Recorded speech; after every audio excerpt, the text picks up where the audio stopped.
And I believe that our planning director and you, as city attorney, should make as much effort as humanly possible to educate us all so that when we make a decision on declaring a negative declaration or accepting this document, if we have any questions, they should be answered. What possible harm occurs by giving us information to make better decisions? Mr. Ellis, nobody is disputing that. As a matter of fact, what I am trying to do is give you more information and a better understanding of what is actually before you. You are more than welcome to ask all your questions that you'd like to ask. You are more than welcome to hopefully get the answers. But again, it appears that you're asking, the reason I pointed out is it appears you're asking specific type of detailed questions that nobody may have the answers for you today. They may. Some of staff is here, some of staff has been able to answer, but some of them they may not be able to answer because, again, this is more of a conceptual policy type of document. It isn't conceptual.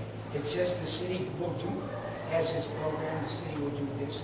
And I'm asking, what are the programs? And how is the city going to accomplish that? These aren't concepts. These are statements made the city assisted in submitting, or whatever it says here. And you're really asking for an explanation explaining how the city does it. Because when we know how the city does these things, it helps us make decisions.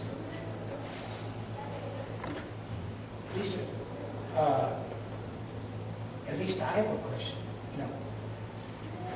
and I certainly don't feel I'm off base asking for clarification. But Mr. Hill has reported, if everybody wants to go home and watch TV, I agree. Well, when I was looking at Mr. Sawak, the question that you had, they're really good questions. There are questions regarding the old housing element. And just the literature itself, just the wording that the old housing element has is like the city will do this. If you look at how they changed it and the new housing element that they're providing, when you look at the wording, they're using words like the city will encourage or it will ensure. So it's not putting itself in a have to or will do situation. Now they're encouraging it. So I guess that's part of the reason for the point. But I wouldn't presume when it says in the document, the city will or in the future try. But when it says the city has a program, I believe that we're entitled to know what the programs are. Can we open up the public comment? And the question you can ask, aside from you going after the meeting and ask them, hey, what's this program? What is this? What is that? And they're going to be able to tell you. They're not allowed to give the opposition an answer. Well, yes, legally, I don't think so, but I think the practical manner, they'll answer your question. At least they absolutely. Chairman and board members, Rob Guerrero, Redevelopment Agency. To answer Commissioner Salvat's question regarding programs, the Redevelopment Agency has 20% set aside that I believe was mentioned in this document.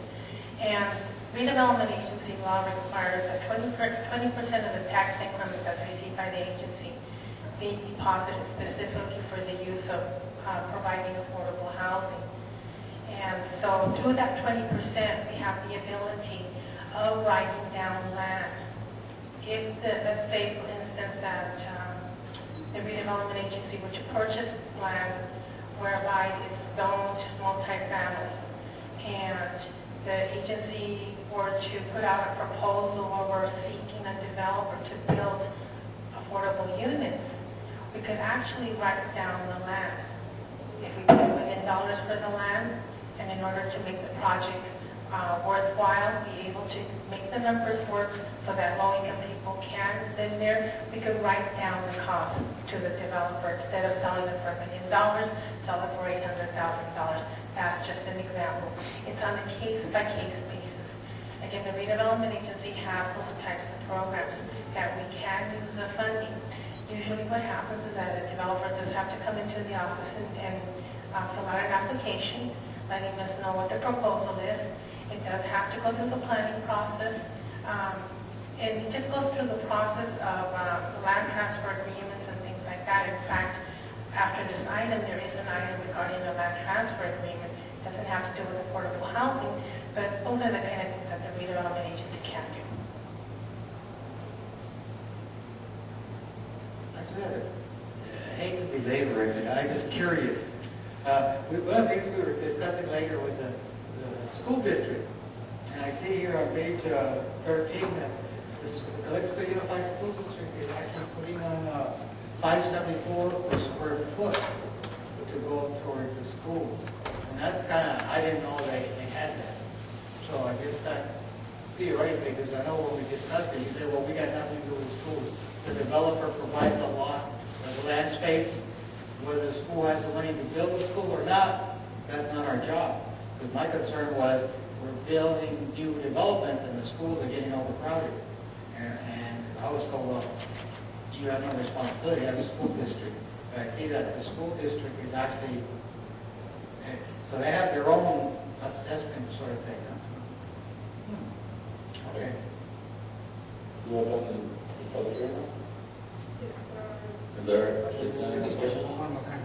I'm not trying to be deliberately contentious, but unless we ask questions, in effect what you have up here, if we just accept everything verbatim that any of our city officials or planning director or city attorney tells us without questioning, in effect we're just a rubber stamp.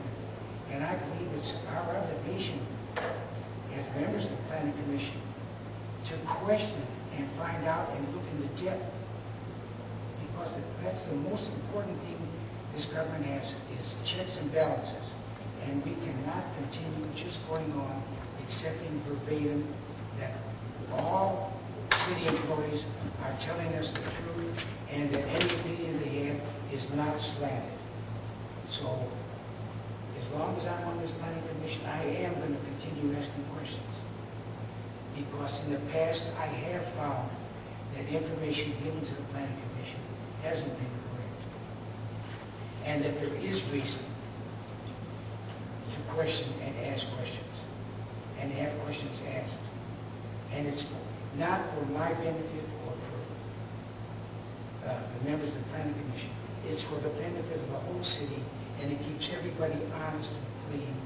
And that's the best thing that our city attorney and our planning director and the city council can have, is an inquiring and inquisitive planning commission that knows when they make a decision, they have information pro and con.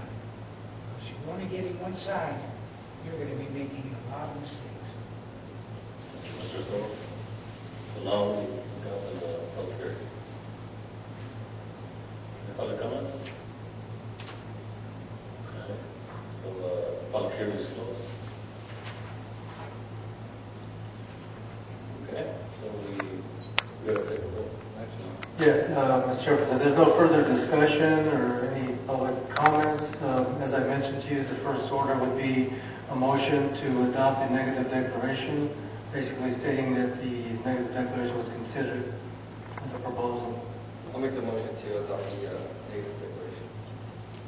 Do we have a second? I'll second. Vote. Aye. Aye. Nay. 1 nay. We have.